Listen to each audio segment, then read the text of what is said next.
Hello guys. Welcome back to our YouTube channel. आज हम लोग फिर से सीख रहे हैं वर्ड के बारे में। आज हम लोग पैराग्राफ का फॉर्मेटिंग सीखेंगे। पैराग्राफ के फॉर्मेटिंग में हम लोग ये डिसाइड कर सकते हैं कि पैराग्राफ कैसा दिखना चाहिए।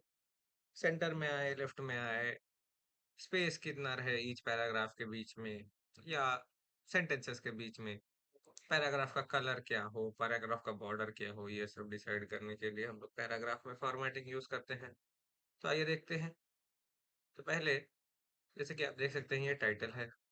ये टाइटल, ऑब्वियसली टाइटल मोस्टली कहाँ पे होता है? सेंटर पे होता है। तो अगर मेरे को इसको सेंटर पे लाना है, तो इसको मैं सेलेक्ट करके ये जो चार ऑप्शंस है, इससे उसका पोजीशन मैं मैच कर सकता हूँ। तो अगर ये दबाऊंगा तो ये सेंटर में आ जाएगा। ये नेक्स्ट। उसके अलावा अगर मेरे को मान लीजिए टेक्स्ट को राइट साइड में अलाइन करना है, ऐसा कि राइट साइड में स्ट्रेट है, लेफ्ट साइड में ऊपर नीचे हो, तो ये राइट साइड का, नॉर्मली लेफ्ट साइड का। एंड अगर दोनों साइड ही मैच करना हो, तो ये यूज करते हैं, जिसका नाम है जस्टिफिकेशन। ठीक है, जस्टिफाई, कंट्रोल जे इसका शॉर्टकट है। लेकिन इससे प्रॉब्लम क्या होती है, जैसे कि आप देख सकते हैं यहाँ पे स्पेस थोड़ा कम है और यहाँ पर स्पेस जो है ज्यादा है। ऐसा इसलिए होता है ताकि वो बैलेंस कर सके दोनों साइड का। नेक्स्ट, ये पैराग्राफ को भी हम लोग एक बार जस्टिफाई कर देंगे। एंड आप देखेंगे ये नेक्स्ट पैराग्राफ में ऑलरेडी स्पेसेस है। इस जस्टिफिकेशन की वजह से है, या एक्चुअल स्पेसेस बार है, वो बिना वो देख के तो नहीं पता चलेगा कहाँ पर स्पेस है कहाँ पर नहीं। तो उसमें हेल्प करने के लिए हमारे पास एक टूल है, ये जो दिख रहा है, पैराग्राफ वगैरह। तो जहां पर भी स्पेसेस है, ये सिंगल डॉट से दिखाएगा। तो अगर मैं एक बड़ा केस ले लूं, जैसे कि यहाँ पर गैप बड़ा है लेकिन स्पेस एक ही है, और ये केस में गैप बड़ा है क्योंकि यहाँ पर स्पेस बार ज्यादा।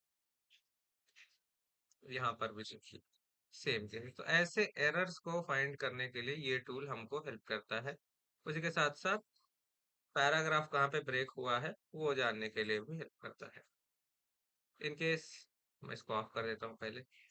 मेरे को चाहिए कि पैराग्राफ पे कोई कलर आए स्पेसिफिक, पैराग्राफ का बाउंड्री ओवरऑल।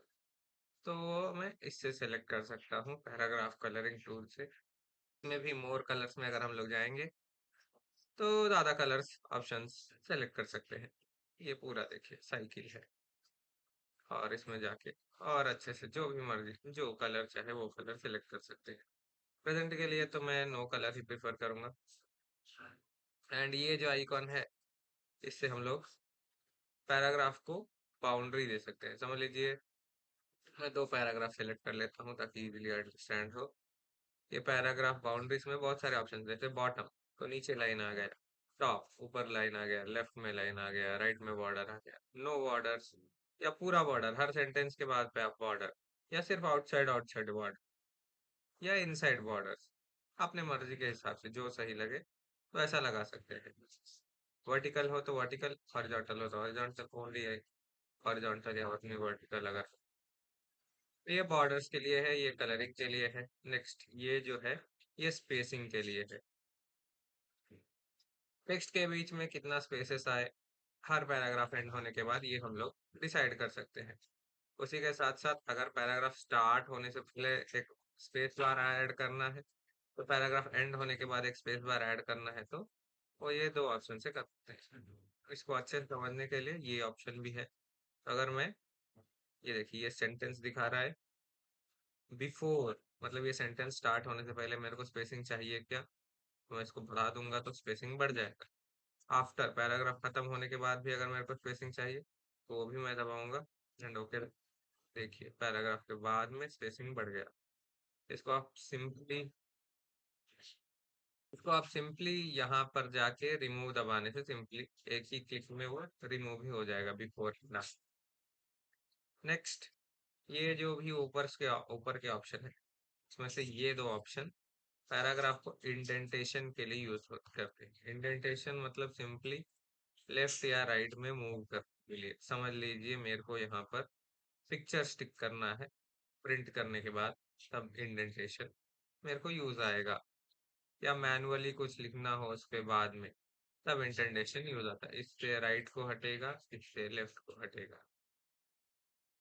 ये जो बाकी तीन ऑप्शंस हैं, ये हम लोग को पॉइंट वाइज अगर लिखना हो कोई चीज, तो उसके लिए मैंने यहाँ पर ये लिस्ट ले लिया है, 15 members random Indian Indian names. तो इसको अगर मेरे को पॉइंट वाइज लिखना है, ठीक है, ऐसा कि बुलेट्स हो या पॉइंट्स है हर चीज के स्टार्टिंग, तो ये ऑप्शन मैं सेलेक्ट कर सकता हूँ। तो देखिए ऐसे अच्छे से पॉइंट वाइज लिख गया। ये पॉइंट का शेप भी हम लोग यहाँ पर आकर डिफरेंट डिफरेंट सेलेक्ट कर सकते हैं। एंड चाहे तो खुद का भी गैलरी से लोड कर सकते हैं। ये पिक्चर पे क्लिक करेंगे एंड गैलरी में से फ्रॉम फाइल गैलरी में जाके वो सेलेक्ट कर सकते हैं। और रैंडम अगर कोई सिंबल लेना हो तो वो भी हम लोग ले सकते हैं। इतने सारे सिंबल्स हैं, बहुत सारे, उसमें से कोई भी सिंबल ले सकते हैं। खुद का सिंबल कैसे बनाया उसका भी हम लोग एक वीडियो बनाएंगे आगे। चलिए, इन केस मेरे को बुलेट पॉइंट नहीं चाहिए और नंबरिंग चाहिए, तो सेम मैं इसी टेक्स्ट को सिलेक्ट करके नंबरिंग बाजू का ऑप्शन है वो दबा के कर सकता हूँ। नंबरिंग में भी ऑप्शन है, मेरे को ट्रेडिशनल नंबरिंग चाहिए, ABCD चाहिए या रोमन नंबर चाहिए, अपने हिसाब से इसको भी सिलेक्ट कर सकते हैं। नंबरिंग को सेलेक्ट करके हम लोग यहाँ पर साइज भी उसका बढ़ा सकते हैं या कम कर सकते हैं अपने हिसाब से, जैसा सही लगे। एंड इवन नंबरिंग का फ़ॉन्ट भी हम लोग अलग कर सकते हैं नॉर्मल से। तो मेरे को नंबरिंग एक फ़ॉन्ट में और टेक्स्ट एक फ़ॉन्ट में चाहिए तो वो भी कर सकते हैं। सेम इसमें भी चाहे तो इंडेंटेशन हम लोग डाल सकते हैं कि कहाँ से नंबरिंग स्टार्ट हो, या इंडेंटेशन हटा सकते हैं।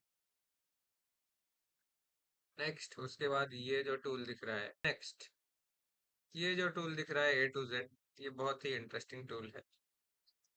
इसका हम लोग देख लेते हैं यूज। नॉर्मली इसका उतना यूज नहीं है जब आप, लेकिन क्या बोलते हैं, टेबल्स वगैरह में डाटा एंटर करते हैं तब इसका यूज आता है।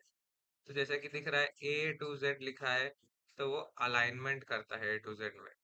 असेंडिंग में अगर मैं क्लिक करूं तो पहले देख लीजिए कैसे ये रैंडम है। एंड मैं अगर इसको असेंडिंग में क्लिक करके ओके दबाऊं तो ये AKNR ऐसे अल्फाबेटिक ऑर्डर में अरेंज हो गए। किसी को रिवर्स में अगर अरेंज करना है तो मैं डिसेंडिंग सेलेक्ट करके ओके दबाऊंगा एंड ये डिसेंडिंग में अरेंज हो जाएगा। इसका यूज आप, आपको अगर आए तो कर सकते हैं, नहीं तो मोस्टली ये यूज नहीं आता है।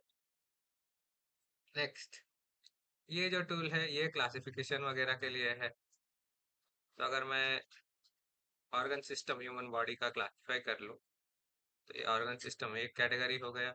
ऑर्गन सिस्टम के अंदर मैं टैब बना के ये सब category, circulatory system, circulatory system के अंदर हार्ट आता है। नेक्स्ट, ब्लड वेजल्स आते हैं। ब्लड वेजल्स में भी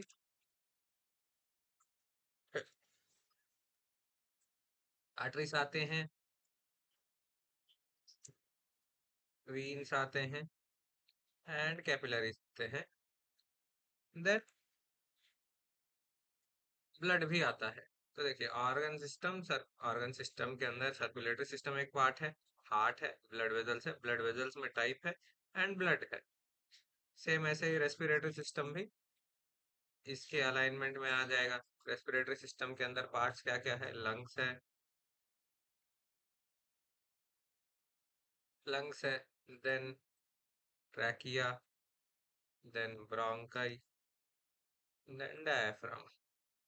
ठीक है, ये सब मेरे को अब ऐसा चाहिए कि अच्छे से क्लासिफाई होके लिख के आ जाए, तो इन सब को सेलेक्ट करके मैं ये ऑप्शन दबाऊंगा, उसमें से कोई भी एक सेलेक्ट कर लूंगा। तो ये देखिए अच्छे से क्लासिफाई हो गया। ऑर्गन सिस्टम में number 1 circulatory system, circulatory system में part A heart, part B blood vessels, and blood vessels 3 types के, arteries, veins, capillaries. Then part C blood. Second system is respiratory system, उसमें lungs, trachea, bronchi, diaphragm, ये सब।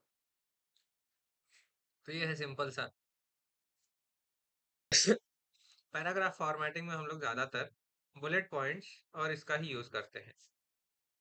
Alignment हमेशा देख लेना बहुत जरूरी होता है, क्योंकि बहुत बार क्या होता है हम लोग हर पैराग्राफ का अलाइनमेंट जो है अलग अलग रख देते हैं, जैसे यहाँ पर किसी का लेफ्ट है किसी का राइट है। तो ऐसे केस में सिंपली आप पूरे कंप्लीटली सबको एक ही साथ कंट्रोल ए से सेलेक्ट करके एक ही अलाइनमेंट में लगा सकते हैं।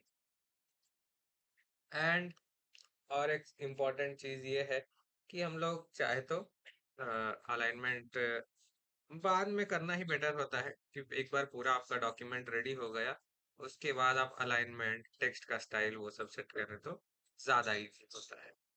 इसके अलावा और जो टूल्स है, फाइंड समझ लीजिए कोई एक वर्ड फाइंड करना है, मेरे को इसमें फाइंड करना है अब्दुल कलाम कहाँ पर है, तो मैं अब्दुल लिखूंगा तो वो मेरे को दिखा देगा कि कहाँ कहाँ पर है। एंड इन केस मेरे को अगर कोई वर्ड को रिप्लेस करना है, समझ लीजिए अब्दुल कलाम को मेरे को रिप्लेस कर देना है मेरे नाम से, तो रिप्लेस ऑल दबाते ही जहां जहां पर भी वो था अब्दुल कलाम लिखा हुआ था वहां वहां पे रिप्लेस हो गया लीजिए ऐसा। एंड ये सेलेक्ट का ऑप्शन ऑब्जेक्ट्स वगैरह फोटोज वगैरह ऐड करने पे आता है, वो हम लोग जब फोटोज का देखेंगे तब उसको उसके बारे में देखेंगे।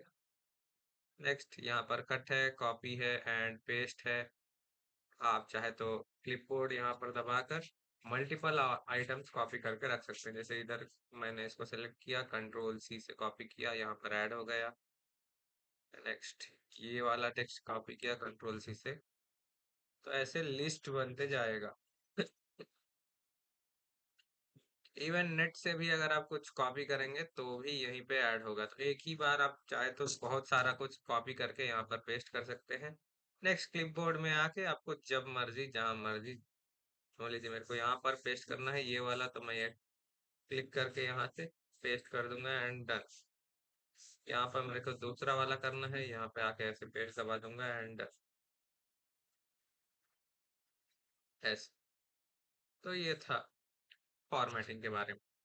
नेक्स्ट इसके बाद इंसर्ट टैब पे जाएंगे हम लोग, वो नेक्स्ट वीडियो में कवर होगा। आज के लिए इतना ही। Thank you.